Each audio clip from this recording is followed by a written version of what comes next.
Hello, my dear students. Welcome to class 10. How are you all? I hope you all are safe at home. I am Manu.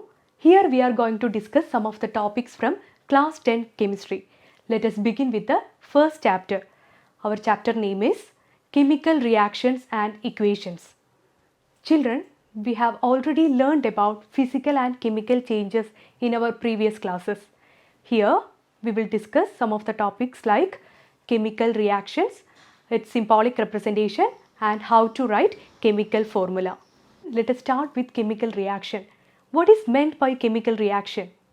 Yes, as you all know, it's a chemical change. How can we define this? It is a process in which new substances with new properties are formed. Let us consider one example. Burning of magnesium ribbon in air.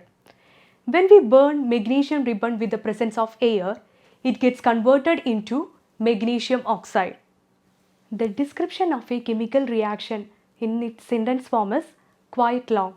So, we have to represent it in a shortest way by using its word equation. So, this is the word equation of burning of magnesium in air. That is, magnesium plus oxygen gives magnesium oxide. Here, the substance that undergo chemical changes are called reactants, and the new substance formed in this reaction is called products. So, in LHS side, we will represent the reactants, and in RHS side, products. So, here magnesium and oxygen are the reactants, and magnesium oxide is the new product formed. In this reaction, change of reactants from products through an arrow placed between them, and this arrowhead shows the direction of the reaction. So, in a chemical reaction, the reactant should be written on the left side and the product should be written on the right side. Children, is there any other way for representing this word equation in a shorter way? Yes, it can be made more concise and useful when we write chemical formula instead of this word equation. Let us take the same example, that is burning of magnesium in air. Here, the above equation can be represented by the following equation, that is Mg plus O2 gives MgO. That is the chemical equation for the burning of magnesium in air. Children, we have already learnt about law of conservation of mass in 9th standard. What is law of conservation of mass? Yes, it states that mass can neither be created nor be destroyed in a chemical reaction. That means the total mass of the reactant should be equal to total mass of the products. Children, you please count and compare the number of atoms present on both sides of this equation. Yes, here the number of magnesium atoms are same, but what about the number of oxygen atoms? Yes, they are different. So, as to satisfy the law of conservation of mass, we have to balance this equation, and this type of equations we are calling it as skeletal equation, and this is the skeletal equation for burning of magnesium in air.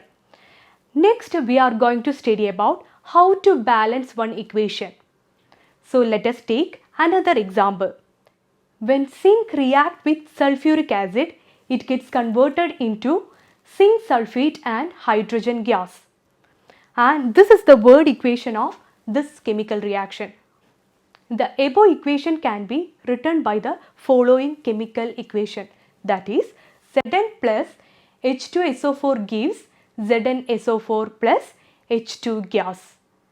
The above word equation can be represented by the following equation, that is Zn plus H2SO4 gives ZnSO4 plus H2 gas. And children, you just examine this equation.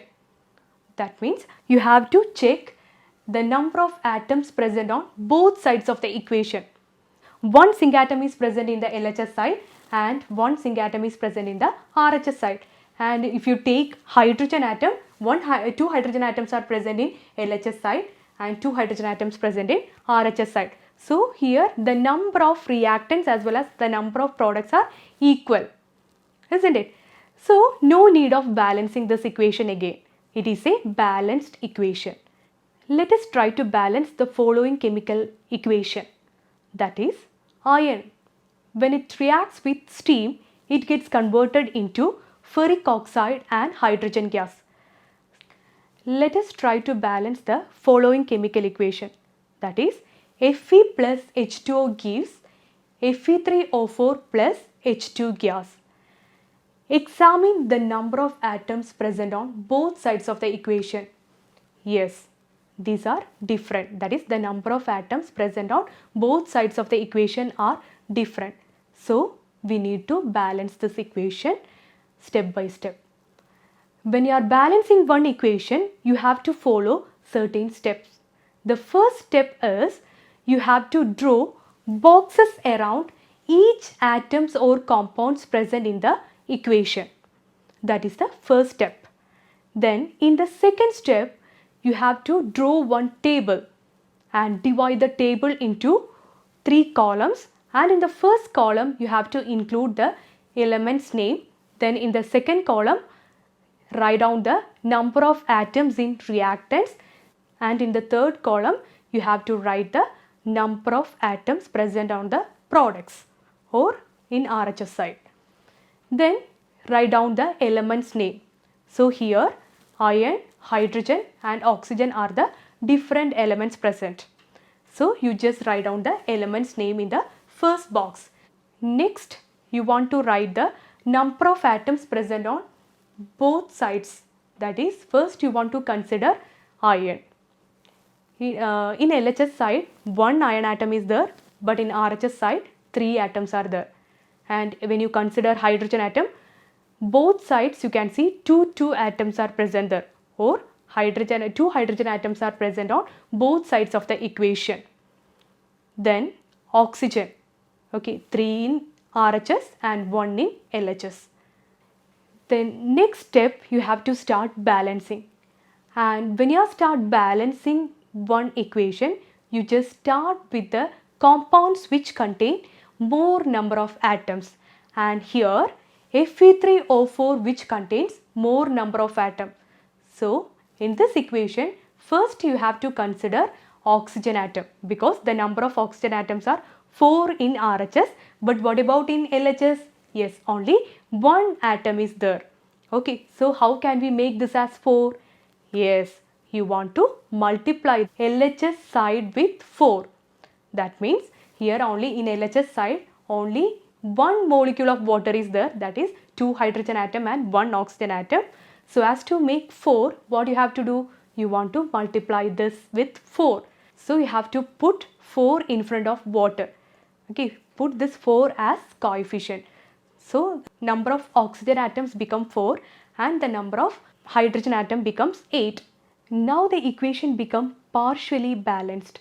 Now you have to consider hydrogen and oxygen atom again, because they are still not balanced.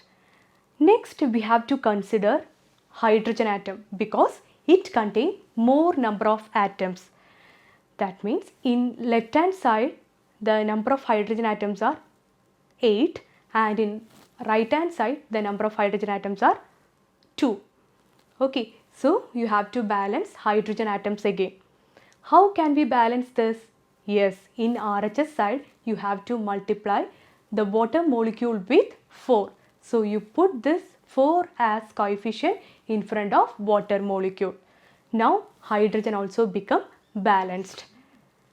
Next you have to consider iron atom. Okay, in RHS side you can see 3 iron atoms are present, but what about in LHS side? Only 1 atom is present in LHS side.